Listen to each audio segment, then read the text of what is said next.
Hey, I'm Mary and you're watching Comicphiles.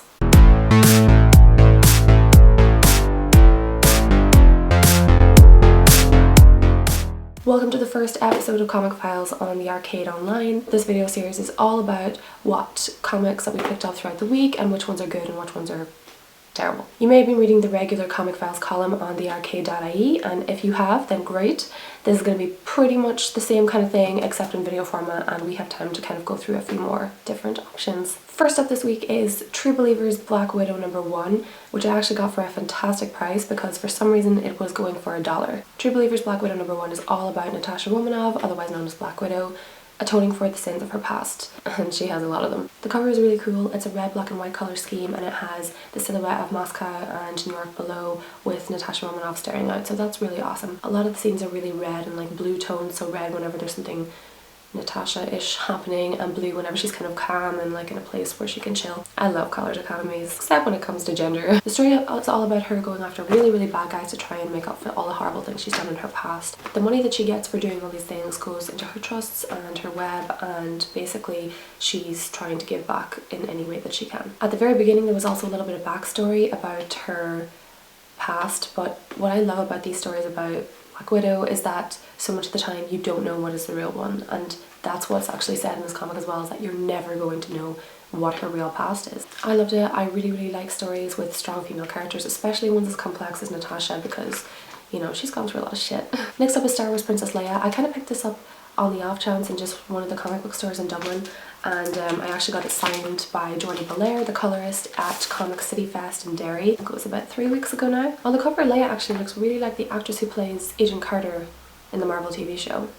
So I don't know if inspiration was taken there, but it's basically about Leia wanting to round up as many people from her home planet as possible to try and save her culture, and obviously she's not allowed to do this, so she just goes out of her way and ignores all the rules and stuff like that, so it's really cool. She joins forces with this fighter pilot called Ivan, who's not her biggest fan because she kind of thinks that Leia is a bit meh. She kind of thinks that Leia's too frosty and she's very distant. Leia's just trying to be strong because it's all she's ever known. Plus, her parents or her people just died. She can kind of handle it the way she wants to. Ivan pledges her life to Leia and to help her do this thing that even though she doesn't agree with, she's going to obey Leia no matter what. It really shows what Ivan thinks of the royal family and the respect for the culture, and eventually for Leia as well. I've never read any Star Wars comics before, so this was my first, and it's a great taster of what's to come. Next up is an Irish comic book. It's something I picked up again at Comic City Fest, and it's called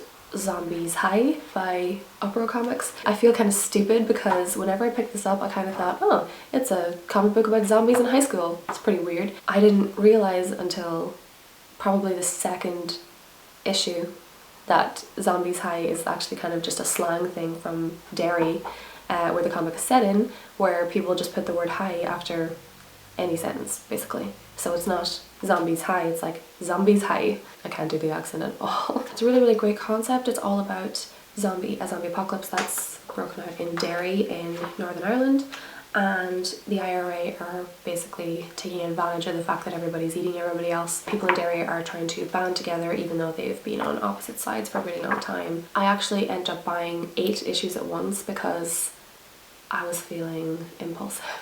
I'm really glad I did though, because this is definitely a series I can get on board with. If you're a fan of Charlie Adlard, The Walking Dead, all that kind of stuff, then this is definitely a series you wanna look into.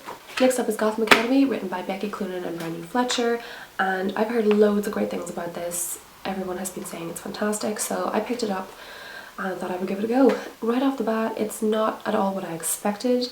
I kind of thought when I first heard about it that it would be like Batman and Catwoman and Penguin and everything at school. I don't know why I think everyone's at school. It's about these 2 girls, Olive and Maps, who are kind of opposite characters. Maps is really fun and friendly and very energetic and over the top, and Olive is she keeps to herself. They're at Gotham's most prestigious academy, which is of course funded by Bruce Wayne, and he makes a couple appearances as well, obviously. A lot of it's to do with all these like secrets that the school that they're at has been keeping, and Olive kind of has these mother issues. I didn't really know what to make of it really. I'm kind of in 2 minds. I like it, but it's not really something to write home about. I don't think I'd pick up volume 2 unless it was given to me, so It kind of speaks for itself. But maybe that was just because I went into it with way too high expectations. This is why you shouldn't listen to people. Never have high expectations and you cannot be disappointed. Maybe it's the book for you, but for me it's a thumbs down. Next up is Lightning Strike 8. And I actually picked this up again at Comic City Festival. I spent a lot of money there. All worth it. This was the official comic of Comic City Fest, and it features lots of different stories and art by Irish comic artists and writers. There's lots and lots of talent in the Irish comic industry, and this is a great way of seeing samples of it. I'm going to put it up here because I don't think there's any pictures online or whatever, so here's the really cool looking cover. This cover is part of a story called Necrophobia, and it's actually a really interesting concept as well about how people are infected with this horrible virus, but they're still people, they can still function like people, and lots of the general population that aren't infected are kind of discriminating against them because, you know, they're walking around like this, so of course they are. Next up is Sex Criminals by Matt Fraction and Chip Zdarsky. Chip Zdarsky. I think I got that name right. I heard a lot of good things about this book, so I figured I'd give it a go. I actually left it on my desk the last day. My mom was just like, Mary, what are you reading? Sex Criminals, Mom.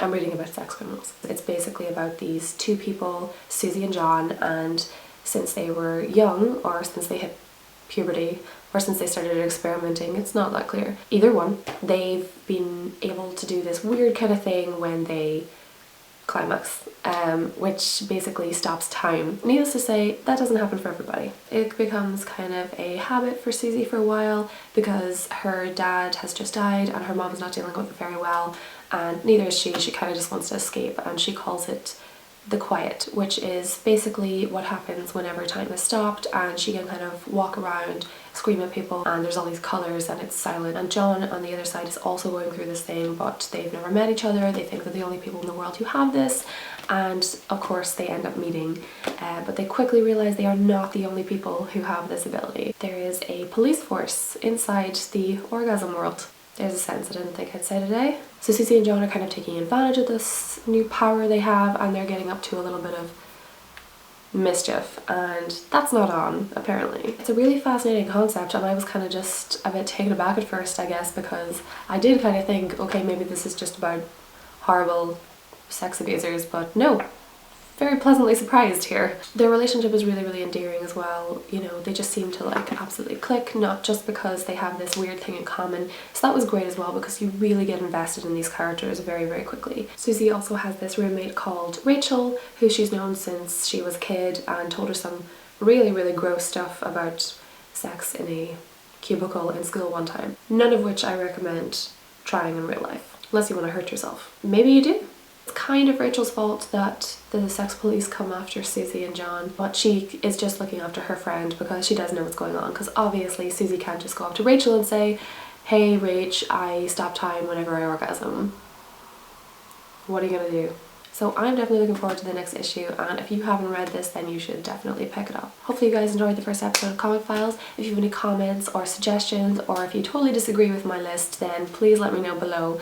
Make sure to subscribe to our channel if you want to see more from us, and make sure to check out our other videos. That's it for this week's Comic Files. I'm Mary, and you've been watching The Arcade. As this was our first unboxing video ever, and we're looking to do some more, we are going to give away the August Loot Crate, which was the very popular Villains 2, to one of our viewers. And this was a great box. A lot of people loved it, so if you're interested in claiming this awesome prize, then all you have to do is subscribe to our YouTube channel and leave a comment below saying, give me that Loot Crate.